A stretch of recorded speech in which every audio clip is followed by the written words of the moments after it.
ನಮಸ್ಕಾರ ವೀಕ್ಷಕರೇ, ಮೀನರಾಶಿಯವರ ಏಪ್ರಿಲ್ ತಿಂಗಳಿನ ಸಂಪೂರ್ಣವಾದಂತ ಮಾಸ ಭವಿಷ್ಯ. ಈ ಒಂದು ಮಾಸ ಭವಿಷ್ಯದಲ್ಲಿ ಈ ತಿಂಗಳಿನಲ್ಲಿ ಮೀನರಾಶಿಯವರು ನೀವು ಕನಸು ಕಂಡಿದ್ದು ಈ ತಿಂಗಳಿನಲ್ಲಿ ನಿಜವಾಗುತ್ತಾ? ನಿಮ್ಮ ಜೀವನದಲ್ಲಿ ಒಳ್ಳೆಯ ಸುದ್ದಿ ಈ ತಿಂಗಳಿನಲ್ಲಿ ಕಾಣಬಹುದಾ? ಹಾಗಾದ್ರೆ ಇದರ ಸಂಪೂರ್ಣ ಮಾಹಿತಿಗಾಗಿ ಈ ರೀಲ್ ಮಿಸ್ ಆಗೋಕ್ಕೂ ಮೊದಲು ವಿಡಿಯೋ ಸೇವ್ ಮಾಡಿಕೊಳ್ಳಿ, ಹಾಗೆ ಲೈಕ್ ಮಾಡಿ, ಶೇರ್ ಮಾಡಿ, ಜೊತೆಗೆ ನಮ್ಮ ಪೇಜ್ ಅನ್ನು ಫಾಲೋ ಮಾಡಿ.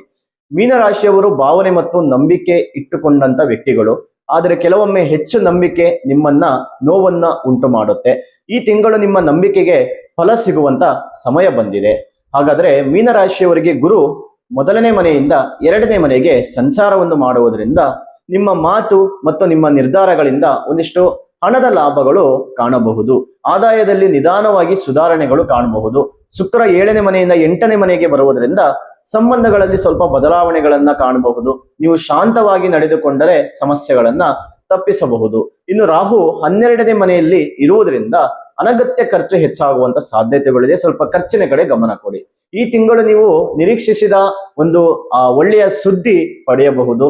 ನಿಮ್ಮ ಪ್ರಯತ್ನಗಳಿಗೆ ಫಲ ಸಿಗಲು ಆರಂಭವಾಗುತ್ತೆ. ಹಣದ ವಿಷಯದಲ್ಲಿ ಸುಧಾರಣೆಗಳನ್ನ ಕಾಣಬಹುದು, ಆದರೆ ಖರ್ಚು ಸ್ವಲ್ಪ ಗಮನ ಕೊಡಿ ಖರ್ಚಿನ ಕಡೆ. ಇನ್ನು ಸಂಬಂಧಗಳಲ್ಲಿ ನೀವು ನಂಬಿಕೆ ಇಟ್ಟುಕೊಂಡರೆ ಉತ್ತಮವಾದಂತ ಫಲ ಈ ಒಂದು ಹೊಸ ಸಂಬಂಧಗಳಿಗೂ ಅವಕಾಶಗಳು ಸಿಗುತ್ತೆ.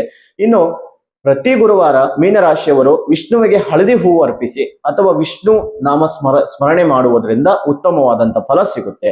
ಮೀನರಾಶಿಯವರಿಗೆ ಈ ತಿಂಗಳು ಕನಸುಗಳು ನಿಜವಾಗುವಂತ ಕಾಲ ಬಂದಿದೆ. ನಂಬಿಕೆ ಇಟ್ಟುಕೊಂಡರೆ ಯಶಸ್ಸು ಖಚಿತವಾಗಿರುತ್ತೆ. ಇನ್ನು ವೀಕ್ಷಕರೇ, ನಿಮ್ಮ ರಾಶಿಯ ಸಂಪೂರ್ಣವಾದ ಮಾಹಿತಿಗಾಗಿ ಈ ವಿಡಿಯೋ ಡಿಸ್ಕ್ರಿಪ್ಷನ್ ಅಲ್ಲಿ ನಮ್ಮ ಯೂಟ್ಯೂಬ್ ಚಾನೆಲ್ ಲಿಂಕ್ ಹಾಕಿದ್ದೇವೆ. ಅಲ್ಲೂ ಕೂಡ ಹೋಗಿ ನೀವು ಸಂಪೂರ್ಣವಾದಂತ ಮಾಸ ಭವಿಷ್ಯವನ್ನ ನೀವು ತಿಳಿದುಕೊಳ್ಳಬಹುದು.